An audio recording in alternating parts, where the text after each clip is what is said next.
Hello everyone, welcome to GS point. आज के इस वीडियो में हम केमिस्ट्री से रिलेटेड कुछ क्वेश्चंस को डिस्कस करेंगे। तो शुरू करते हैं आज का वीडियो और देखते हैं आज का फर्स्ट क्वेश्चन। आज का फर्स्ट क्वेश्चन कहता है, सूखी बर्फ क्या है? ऑप्शंस हैं ठोस कार्बन डाइऑक्साइड, द्रव नाइट्रोजन, बर्फ के क्यूब और बुरादा और बर्फ के क्यूब और नमक। इसका करेक्ट आंसर है ऑप्शन नंबर फर्स्ट, ठोस कार्बन डाइऑक्साइड। कार्बन डाइऑक्साइड का ठोस रूप शुष्क बर्फ कहलाता है। इसका प्रयोग उस जगह किया जाता है जहां प्रशीतक अर्थात कूलिंग सिस्टम का प्रभाव रहता है। यह खाद्य पदार्थ, फल, आइसक्रीम आदि को संरक्षित करने हेतु प्रयुक्त है। नेक्स्ट क्वेश्चन कहता है, गैसों के गतिक सिद्धांत के अनुसार परम शून्य के ताप पर गैस अणु क्या करते हैं? ऑप्शंस हैं गति प्रारंभ करते हैं, द्रव्यमान रहित हो जाते हैं, प्रकाश उत्सर्जन प्रारंभ करते हैं और गति रोक देते हैं। इसका करेक्ट आंसर है ऑप्शन नंबर 4, गति रोक देते हैं। परम शून्य के ताप पर गैस के अणुओं की गतिज ऊर्जा शून्य हो जाती है। गैसों के गतिज सिद्धांत के अनुसार परम शून्य ताप पर गैस के अणु अपनी गति पर विराम लगा देते हैं। क्वेश्चन नंबर 3 कहता है, जब दाब बढ़ जाता है तो जल का क्वथन बिंदु क्या होता है? ऑप्शंस हैं समान रहता है, बनने वाले वाष्प की मात्रा पर निर्भर करता है, कम हो जाता है और बढ़ जाता है। करेक्ट आंसर है ऑप्शन नंबर 4, बढ़ जाता है। दाब बढ़ने पर क्वथनांक बढ़ता है तथा दाब घटने पर क्वथनांक घटता है। पहाड़ के ऊपरी भाग पर वायुमंडलीय दाब कम होता है जिसके कारण क्वथनांक भी कम हो जाता है तथा भोजन देर से पकता है। क्वेश्चन नंबर 4 कहता है, सही कथन का चयन कीजिए। मिश्रण समांगी होते हैं, एक मिश्रण में घटक नियम अनुपात में उपस्थित होते हैं, किसी मिश्रण के घटकों को पृथक नहीं किया जा सकता है और ऑप्शन नंबर 4 है, एक मिश्रण के गुणधर्म उसके घटकों के समान हो जाते हैं। इनमें से सही कथन को चुनिए। करेक्ट आंसर है ऑप्शन नंबर 4, एक मिश्रण के गुणधर्म उसके घटकों के समान हो जाते हैं। किसी मिश्रण का गुणधर्म उसके अवयवों के समतुल्य होते हैं। मिश्रण में 2 या 2 से अधिक पदार्थ मिला जाते हैं, इसका कोई निश्चित अनुपात नहीं होता है। क्वेश्चन नंबर 5 कहता है, 0 डिग्री सेल्सियस पर जल और बर्फ क्रिस्टल और साम्यावस्था में होते हैं। जब इस प्रणाली पर दाब प्रयुक्त किया जाता है तो क्या होता है? ऑप्शंस हैं जल वाष्प में बदल जाता है, बर्फ अधिक मात्रा में बनती है, बर्फ का अधिक भाग जल बन जाता है और ऑप्शन नंबर 4 कहता है कोई प्रभावी परिवर्तन नहीं होता है। इसका करेक्ट आंसर है ऑप्शन नंबर 4, कोई प्रभावी परिवर्तन नहीं होगा। ला साते के लिए साम्यावस्था पर बाहरी कारकों का कोई प्रभाव नहीं पड़ता है, इसलिए 0 डिग्री सेल्सियस पर जल तथा बर्फ क्रिस्टल साम्यावस्था में होते हैं तब दाब का इस प्रणाली पर कोई प्रभाव नहीं पड़ता है। क्वेश्चन नंबर 6 कहता है, अशुद्ध कपूर को शुद्ध कैसे किया जाता है? ऑप्शंस है ऊर्ध्वपातन द्वारा, प्रभाजी क्रिस्टल द्वारा, प्रभाजी आसवन द्वारा और ऑप्शन नंबर 4 है भापी आसवन द्वारा।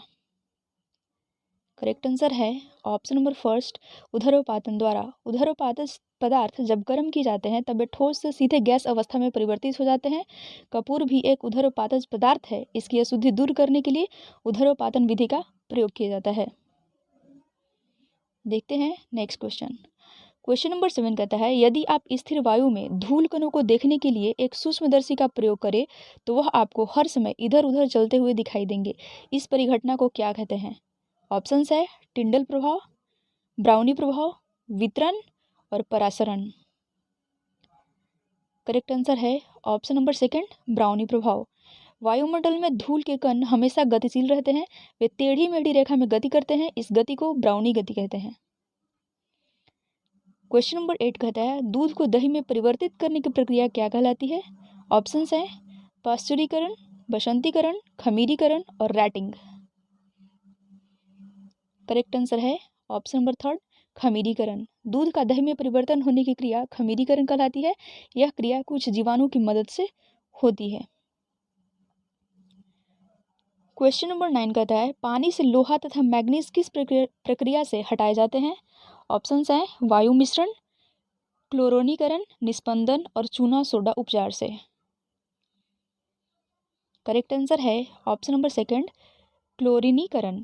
क्लोरोनीकरण की प्रक्रिया से जल में से लोहा तथा मैग्नीज का निष्कासन किया जाता है। क्वेश्चन नंबर 10 कहता है, जल वाष्पीकृत नहीं होगा यदि ऑप्शंस हैं तापमान 0 डिग्री सेल्सियस हो, आर्द्रता 0% हो, आर्द्रता 100% हो और तापमान 100 डिग्री सेल्सियस हो। करेक्ट आंसर है ऑप्शन नंबर 3, आर्द्रता 100% हो। जब आर्द्रता का प्रतिशत 100 तक पहुंच जाता है तब जल का वाष्पीकरण नहीं होता है। क्वेश्चन नंबर 11 कहता है दूध को दही से स्कंदित करने वाला एंजाइम क्या है? ऑप्शंस हैं रेनिन, पेंसिन, रेजिन और सिट्रेट। करेक्ट आंसर है ऑप्शन नंबर 1, रेनिंग। दूध को दही में स्कंदित अर्थात थक्का बनाने वाला जो एंजाइम है वो रेनिन है।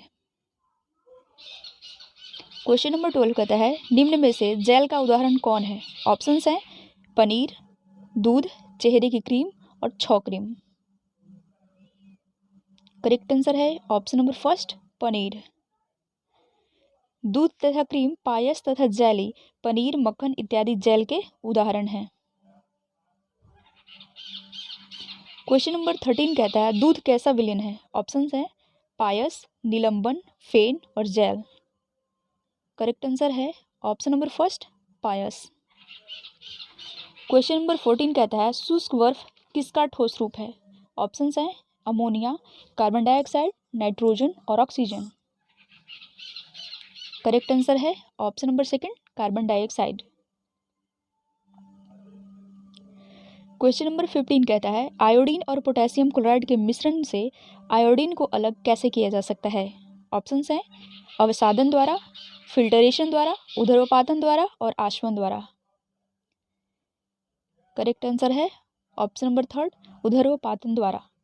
आयोडीन तथा पोटेशियम क्लोराइड के मिश्रण को ऊर्ध्वपातन विधि द्वारा एक दूसरे से अलग किया जाता है। आयोडीन का ऊर्ध्वपातन किया जा सकता है जबकि पोटेशियम क्लोराइड का ऊर्ध्वपातन नहीं होता है।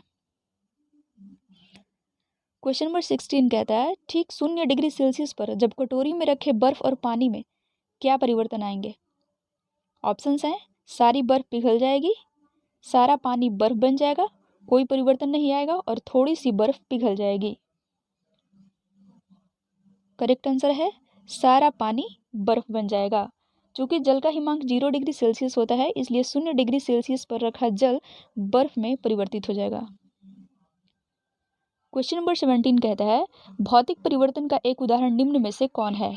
ऑप्शंस हैं हवा में चांदी के बर्तनों का काला होना, मोमबत्ती का जलना, दूध से दही का बनना और पानी में चीनी का घुलना। करेक्ट आंसर है ऑप्शन नंबर 4, पानी में चीनी का घुलना। भौतिक प्रक्रिया वह प्रक्रिया है जिसमें कास्क को हटा देने पर भौतिक प्रक्रिया में भाग लेने वाला पदार्थ पुनः अपनी पूर्ववर्ती अवस्था में आ जाता है। क्वेश्चन नंबर 18 कहता है जल का वाष्प में परिवर्तन कैसा परिवर्तन है? ऑप्शंस हैं प्राकृतिक, भौतिक, रासायनिक, जैविक। आंसर है ऑप्शन नंबर 2, भौतिक। क्वेश्चन नंबर 19 कहता है क्रोमैटोग्राफी की तकनीक का प्रयोग निम्न में से किसमें होता है? ऑप्शंस हैं रंगीन पदार्थों की पहचान करने में, पदार्थों की संरचना निर्धारण में, रंगीन पदार्थों के प्रभाजी आसवन में और एक मिश्रण से पदार्थों को अलग करने में। करेक्ट आंसर है ऑप्शन नंबर 4, एक मिश्रण से पदार्थों को अलग करने में। क्रोमैटोग्राफी रंगीन रसायनों के मिश्रण को पृथक करने की एक रासायनिक तकनीक है।